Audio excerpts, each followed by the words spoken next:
Radhe ji, welcome to my Vrindavan blog. तो Vrindavan blog का आज डे 4 है और हम लोग जो है वृंदावन में 2 दिन रुकने के बाद वहाँ से निकल गए थे नंदगांव और बरसाना के लिए। तो बरसाना जाने के लिए और ये पूरा एरिया घूमने के लिए जो है हमने कैब बुक की थी और कैब वही थी जो हमें मथुरा से वृंदावन लेकर आई थी, क्योंकि इनके चार्जेस बहुत ही सही थे। हम लोगों ने इसे ही बुक किया था।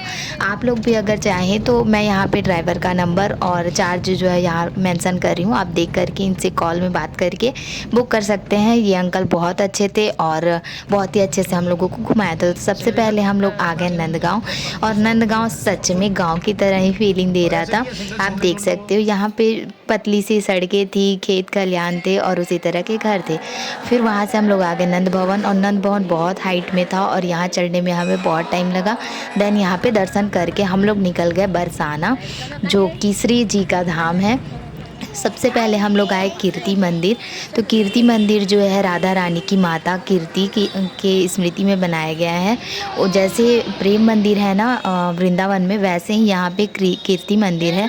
इसका भी लुक उसी तरह से कुछ आता है और बहुत ही भव्य बना हुआ है। अंदर में भी जो है साज सजावट जो थी इसकी बहुत अच्छी थी, और राधा रानी के साथ कीर्ति माता की जो है यहाँ पे प्रतिमा स्थापित की गई थी, मूर्ति स्थापित की गई थी। पास से मैंने कहीं भी ऐसा वीडियो फ़ोटो नहीं लिया है, हर जगह मना था फ़ोटो वीडियो लेना, तो मुझे लगा जहाँ नहीं लेना चाहिए वहाँ मैंने नहीं लिया। देन बाहर में इस तरह से सुंदर सुंदर झांकियाँ बनी हुई थी, बहुत ही बड़ा सा प्रांगण था। मतलब बहुत अच्छा लग रहा था। यहाँ पे ही एक रेस्टोरेंट था बगल में, वहाँ पे हम लोगों ने फिर नाश्ता किया। नाश्ता करके हम लोग जो है निकल गए थे श्री जी के मंदिर में दर्शन के लिए, राधा रानी के दर्शन के लिए। कीर्ति मंदिर से आप पैदल ही जा सकते हो। तो हम लोगों को कीर्ति मंदिर में उतारने के बाद ड्राइवर ने बोला कि यहाँ से आप मतलब श्री जी के मंदिर चले जाइए। तो यहाँ से हम लोग आ गए, और यहाँ जाने के लिए ये मंदिर भी ना बहुत हाइट में है, बहुत ज़्यादा हाइट में है। तो इसके भी 3 रास्ते हैं, या तो आप जो है सीढ़ियों से आ सकते हो, या फिर बाइक से आ सकते हो, या फिर जो है आप रोपवे से आ सकते हो। हम आए थे तो रोपवे बंद था। देन जो कुछ लोग बाइक से आए, कुछ लोग सीढ़ियों से चढ़ कर आए, और हम यहाँ श्री लाडली जी महारानी के जो है सीढ़ियाँ चढ़ रहे थे। तो हम लोगों ने खुद से चढ़ा, और मेरी बेटी ने भी खुद से ये पूरी सीढ़ियाँ चढ़ी। उसे हम गोद में उठा रहे थे तो उसने मना किया हमें खुद चढ़ना है करके। ये भी राधा रानी की ही इच्छा होगी। देन अंदर आकर के डेकोरेशन कुछ इस तरह से था, और लाडली जी महारानी के दर्शन करके जो है दिल खुश हो गया। इस तरह से इनका कुछ छवि है, और बहुत ही अच्छा सा लगा। और क्योंकि होली चालू हो गई थी, तो बरसाने में तो कितने दिनों की होली चलती है।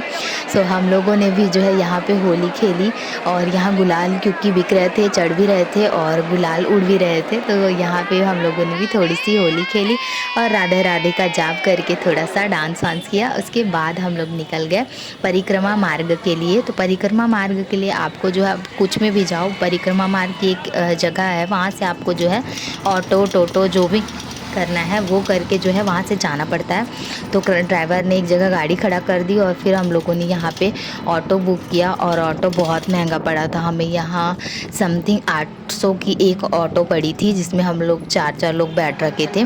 देन सबसे पहले जो है गोवर्धन पर्वत की, मतलब परिक्रमा जो है गोवर्धन पर्वत की ही की जाती है, और बीच बीच में कुछ कुछ मंदिर आते हैं जो कि वो दिखाते हुए ले जाते हैं।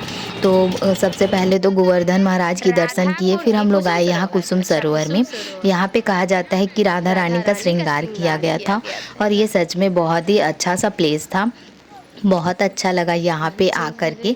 देन हम लोग जो है नेक्स्ट स्टॉप पे गए, वहाँ पे भी कई सारी चीज़ें थी, मतलब मानसी गंगा और भी कई मंदिर वगैरह जो है यहाँ पे परिक्रमा मार्ग में आपको पड़ते हैं। मैंने सारे मंदिरों के फ़ोटो वीडियो नहीं डाले हैं, और जब आप जाओगे ना तो इस तरह से आप देखना, अच्छा लगेगा आपको। ये परिक्रमा मार्ग बस एक गोवर्धन की परिक्रमा के लिए जो है बनाया गया, और बीच में जो मंदिर आते हैं उनके दर्शन कराए जाते हैं।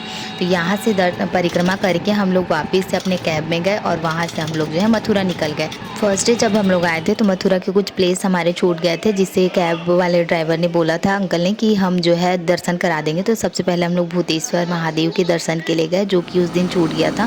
फिर हम लोग यमुना घाट आ गए, क्योंकि यहाँ से हमको जाना था द्वारिकाधीश जी के दर्शन के लिए, और ये जो है बोटिंग से ही होती है। तो यहाँ बोटिंग करके जो है हम लोग द्वारिकाधीश के दर्शन को गए, द्वारिकाधीश के दर्शन किए। उसके बाद और कंस किला दिखाया, मतलब 4-5 प्लेसेस जो है आपको बोट से ही दिखाते हैं और उतरने भी देते हैं, मतलब वहाँ जाके आप देखोगे, मतलब जाने का रास्ता जो है बोट से है, ऐसा हमको लग रहा था। बट जब हम लोग वहाँ गए ना, तब हमको समझ में आया कि जो है ऑटो से भी आया जा सकता है और बोट हमको महंगी पड़ी थी। तो अगर आप लोग ना बोट से जाने का प्लान कर रहे हो तो यमुना घाट पे जो हमने घूमा था ना इससे पहले वाले ब्लॉग में, वहाँ मत घूमना, आप इसी से जाना और आपका यमुना घाट में घूमना भी हो जाएगा और दर्शन भी हो जाएंगे उसी पैसे में। देन यहाँ से हम लोग आगे और गए, जो जो चीज़ें थी वो सब हम लोगों को दिखाया। बहुत अंधेरा हो गया था, मतलब 6, साढ़े 6, 7 बज गए थे बोट से उतरते उतरते, और लास्ट बोट ही थी, उसके बाद शायद ही कोई और बोट गई होगी। देन हम लोगों को ड्राइवर ने जो है बस स्टॉप पर ड्रॉप किया, क्योंकि हम लोग यहाँ से जाने वाले थे खाटू श्याम और वहाँ से हमारी नाइट बस थी, तो वहाँ पे ड्रॉप करके जो है हम लोग नाइट बस से होते हुए खाटू श्याम पहुँच गए। तो नेक्स्ट व्लॉग में जो है आपको खाटू श्याम महाराज के दर्शन होंगे और भी आने वाले बहुत सारे व्लॉग हैं, मतलब 7 से 8 दिनों का ट्रिप था हमारा। तो आप लोग जो है चैनल को सब्सक्राइब कर लीजिएगा, वीडियो पसंद आएगा तो लाइक करिएगा। राधे राधे।